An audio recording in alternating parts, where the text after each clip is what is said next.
Hi friends, welcome to Neptune Pappu channel. இன்றைக்கி நம்ம சேனலில் என்ன பார்க்க போகிறோன்னா, காலிஃப்ளவர் பக்கோடா எப்படி கடலை மாவு இல்லாமல் முட்டை சேர்க்காமல் நல்லா மொறுன்னு கிறிஸ்பியாக செய்கிறதுன்னு தாங்க பார்க்க போகிறோம். அதுக்கு செய்ய தேவையான பொருட்கள் என்னென்னு பார்க்கலாம் வாங்க. இஞ்சி பூண்டு பேஸ்ட், எலுமிச்சம்பழம் ஒரு மூடி, உப்பு, சோள மாவு, அரிசி மாவு, சிக்கன் மசாலா, மட்டன் மசாலா, காஷ்மீரி மிளகாத்தூள். உங்களுக்கு காரம் என்ன அதிகமாக வேணும்னா தனி மிளகாத்தூள் கூட சேர்த்துக்கோங்க. இவ்வளோதாங்க நமக்கு காலிஃப்ளவர் பக்கோடா செய்ய தேவையான பொருட்கள். இதுக்கு தேவையான காலிஃப்ளவர்ஸை எவ்வளோ தேவையோ அவ்வளோ எடுத்துக்கோங்க. எடுத்து சுடு தண்ணி நல்லா கொதிக்க வச்சு ஸ்டவ் ஆஃப் பண்ணிவிட்டு அதில் காலிஃப்ளவர்ஸை போட்டுக்கோங்க. போட்டு அதை நல்லா சுத்தம் பண்ணி எடுத்துக்கலாம். இப்போ இதை எப்படி செய்கிறதுன்னு நம்ம வாங்க வீடியோக்குள்ளே போகலாம். ஒரு பெரிய பாத்திரத்தில் எலுமிச்சம்பழத்தை புழிஞ்சுக்கோங்க. அதில் இருக்க விதையெல்லாம் எடுத்துருங்க. அதில் இருக்க ஜூஸ் மட்டும் நமக்கு போதும். அந்த ஒரு மூடி எலுமிச்சம்பழத்தையும் புளிச்சுக்கலாம். இதுதான் நமக்கு கொஞ்சமாக புளிப்பு சுவையும் இருக்கும். நல்லா அதை மேரினேட் பண்ணி சாஃப்டனாகவும் வச்சுக்கும். அதுக்காக தான் எலுமிச்சம்பழத்தை நம்ம புளியிறோம். ஸோ ரொம்ப நல்லாயிருக்கும். ஸோ உங்களுக்கு எவ்வளோ சில பேர்த்துக்கு புளிப்பு ரொம்ப அதிகமாக தேவைப்படாதுங்கிறவங்க இதுக்கு பதிலாக தயிர் கூட நீங்கள் ஆட் பண்ணிக்கோங்க. ஸோ எலுமிச்சம்பழத்தை புளிஞ்சு எடுத்துக்கலாம். அதில் இருக்க விதையையும் நீக்கிடலாம்.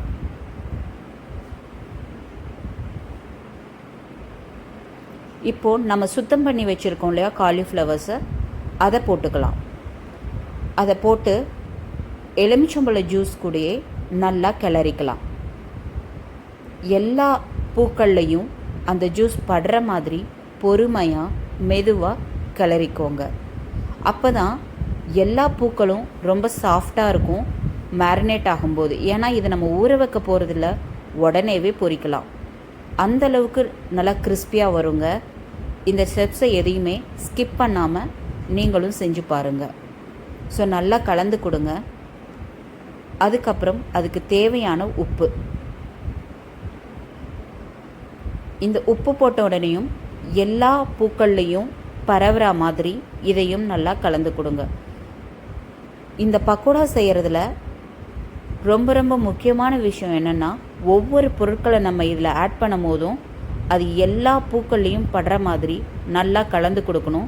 நம்ம இது தண்ணியை ஊற்றி தனியாக மசாலாவை எதையும் தனியாக கரைச்சி வச்சு இதை ஆட் பண்ண போகிறது கிடையாது. இந்த மாதிரி தான் நம்ம ஆட் பண்ண போகிறோம். ஸோ இஞ்சி பூண்டு பேஸ்ட் உங்களுக்கு எவ்வளோ தேவையோ அந்த அளவுக்கு போட்டுக்கோங்க. இதையும் எல்லா பூக்கள்லேயும் படுற மாதிரி கலந்துக்கலாம். ஸோ தண்ணி ஊற்றி தனியாக மசாலாவை கரைச்சிடாதீங்க. இப்போ சொல்கிற மாதிரியே செஞ்சு பாருங்கள்.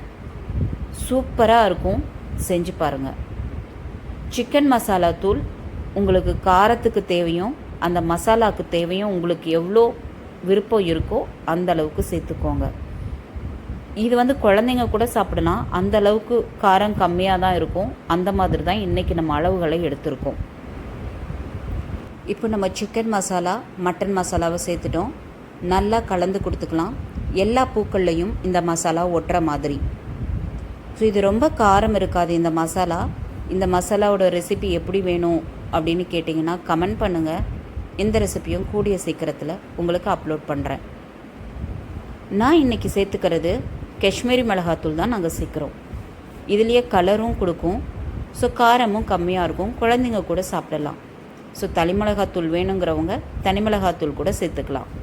தனி மிளகாத்தூள் சேர்க்குறவங்க காரம் பார்த்து போட்டுக்கோங்க. ஏன்னா ஏற்கனவே மசாலாவும் நம்ம ஆட் பண்ணியிருக்கோம். ஸோ இந்த அளவுக்கு நல்லா கலந்து கொடுங்க. சில பேர்த்துக்கு சந்தேகம் வரலாம், இது மசாலா ஒட்டுமா ஒட்டாதா, எக்கு போடலையே, கடலை மாவு போடலேன்ட்டு. ஆனால் நல்லாவே ஒட்டுங்க. நல்லாவே இருக்கும். கிறிஸ்பியாகவும் இருக்கும். அதே சமயத்தில் சாஃப்டாகவும் இருக்கும். இதுக்கு அடுத்து நம்ம சேர்க்க போகிறது அரிசி மாவு சேர்த்துக்கலாம். அரிசி மாவு கொஞ்சம் அதிகமாகவும் சோள மாவு கொஞ்சம் கம்மியாகவும் சேர்த்துக்கோங்க. கிறிஸ்பினஸை கொடுக்கும். அரிசி மாவு சேர்க்கறதுனால அந்த மசாலா பொருட்கள் கொஞ்சம் ஒட்டவும் செய்யும், கிறிஸ்பினஸையும் கொடுக்கும். இது வரைக்கும் நம்ம தண்ணி கொஞ்சம் கூட சேர்த்துக்கல. நல்லா ட்ரையாக தான் இருக்குது. ஸோ இந்த மாதிரியே நீங்களும் செய்யுங்க.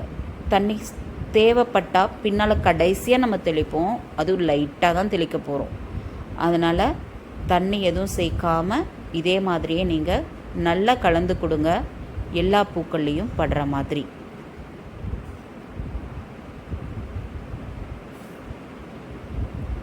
சோள மாவு எவ்வளோ தேவையோ அவ்வளோ போட்டுக்கோங்க. அரிசி மாவை விட கொஞ்சம் கம்மியாகவே போட்டுக்கோங்க.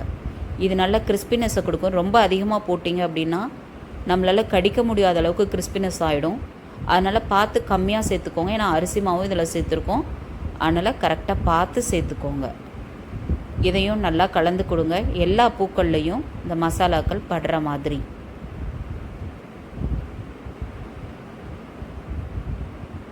இந்த மாதிரி கலருங்க.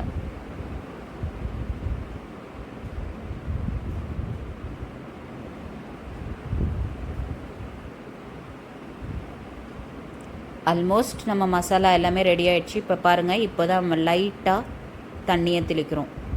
சும்மா கொஞ்சமாக தான் தெளிக்கிறோம். தெளிச்சுட்டு நல்லா கிளறி கொடுத்துக்கலாம். இப்போ அடியில் இருக்கும் இல்லையா, அந்த பிளேட்டில் கொஞ்சம் அடியில் மசாலா வந்து கலராமல் அதுவும் இந்த தண்ணி தெளிக்கும் போதே சேர்த்து கிளறிக்கோங்க. அதுவும் நம்மளோட பூக்களில் இப்போ நல்லா ஒட்டி வந்துடும்.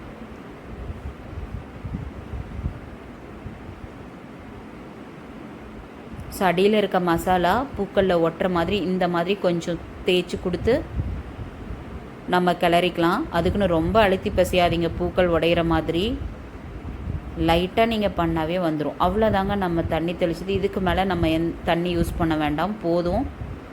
ரொம்ப தண்ணி யூஸ் பண்ண வேணாம், இதுவே போதும். இந்த பூக்களை ஊற வைக்கணும் அப்படிங்கிற அவசியம் இல்லை, இன்ஸ்டண்ட்டாகவே நம்ம பொரித்து எடுத்துக்கலாம். நல்லா கலந்து மட்டும் நம்ம கொடுத்தோம்னா போதும். ஒரு மிதமான காரத்தில் ரொம்ப சூப்பராக சாஃப்டாக கிறிஸ்பியாக இந்த காலிஃப்ளவர் ஃப்ரை பக்கோடா நமக்கு இருக்கும். மழை நேரத்துலையும் ஈவினிங் ஸ்நாக்காகவும் நம்ம ஒரு சாம்பார் சாதத்துக்கூடையும் தொட்டு சாப்பிட்டோன்னா ஆஹா சூப்பராக இருக்கும் இந்த காலிஃப்ளவர் பக்கோடா. இதை எப்படி பொரிக்கலாம் அப்படின்னு பார்க்கலாம் வாங்க. ஒரு பேனில் ஆயில் ஊற்றிக்கோங்க. உங்களுக்கு விருப்பமான எண்ணெய் எதுவோ அதை ஊற்றிக்கோங்க. ஆயில் நல்லா சூடாகட்டும். சூடான பொறுத்து கொஞ்சமாக மாவு எடுத்து அதில் டிப் பண்ணி பார்த்து செக் பண்ணிக்கோங்க காஞ்சிருச்சா அப்படின்னு சொல்லிட்டு. காஞ்சதுக்கு அப்புறமா நம்மளோட காலிஃப்ளவர் பூக்களை பரவலாக போடுங்க. பரவலாக போட்டிங்கன்னா இந்த மாதிரி நல்ல பபிள்ஸ் ஃபுல்லுமே வந்துடும். ஸோ உடனேயும் இதை திருப்பிடாதீங்க, பேன் கடியில் ஒட்டிரும். உடனேயும் கிளறாதீங்க, ஒரு 2 நிமிஷமாச்சும் அப்படியே இருக்கட்டும். போட்ட பூக்கள் 2 நிமிஷம் கழித்து கொஞ்சமாக திருப்பி போடுங்க. அப்போ பூக்கள் வந்து அடியில் ஒட்டவும் ஒட்டாது, நல்லாவும் வந்துடும் தனியாகவும். ஸோ இந்த மாதிரி ஒரு 2 நிமிஷம் கழித்து கிளறி கொடுங்க. அடிக்கடி கிளறாதீங்க, கொஞ்சம் கிளறினீங்க அப்படின்னா விட்டுருங்க. ஒரு டைம் இன்டர்வல் கொடுத்து அதுக்கப்புறம் கிளறுங்க. அது வேகிறதுக்கு கொஞ்சம் டைம் எடுத்துக்கோங்க. ஏற்கனவே இது சுடு தண்ணியில் நம்ம வாஷ் பண்ணி தான் வச்சுருக்கோம். அதனால் சுடு தண்ணி நல்லா கொதிக்கிற தண்ணியில் போட்டு நம்ம வாஷ் பண்ணுறப்போ கொஞ்சம் வெந்திருக்கும். ஸோ இப்போ பாருங்கள், அந்த பபுள்ஸ் எல்லாமே ஓரளவுக்கு அடங்கிடுச்சு. நம்ம கடைசியாக இறக்க போகிற சமயத்தில் கருவேப்பிலை சேர்த்து அதுவும் பொரிஞ்ச பிறகு ஒன்றா சேர்த்து நம்ம வடிச்சுக்கலாம். கருவேப்பிலையோட வாசத்துலேயும் இந்த காலிஃப்ளவரோட ஃப்ரையும் ஈவினிங் செம தூளாக இருக்கும். பாருங்கள் எவ்வளோ சூப்பராக நம்ம மசாலாக்கள் வந்து காலிஃப்ளவரில் ஒட்டி கலரும் பார்க்க செம்மையாக அப்பிடைசிங்காக இருக்குல்ல. ஆமாம், சூப்பராக இருக்குது. இந்த பச்சை கலரும் இதோட ஒரு மாதிரி நல்ல ஒரு கோல்டன் கலரும் சேர்ந்து நம்மளோட காலிஃப்ளவர் ஃப்ரை தயாராகிடுச்சு. அவ்வளோதாங்க காலிஃப்ளவர் ஃப்ரை. ரொம்ப ஈஸியாக சுலபமாக செஞ்சிடலாம்ல. நீங்களும் செஞ்சு பார்த்துட்டு எப்படி இருக்குன்னு சொல்லுங்கள். இந்த பக்கோடாவை செஞ்சு பார்த்துட்டு எப்படி இருக்குன்னு கமெண்ட் பண்ணுங்கள். எதனா சந்தேகம் இருந்தாலும் சொல்லுங்கள். நீங்கள் சொல்கிற ஒவ்வொரு கமெண்ட்டும் ரொம்ப முக்கியம் எங்களோட சேனலோட வளர்ச்சிக்கு. தேங்க்யூ ஃபார் வாட்சிங். Please subscribe and like our channel. Thank you.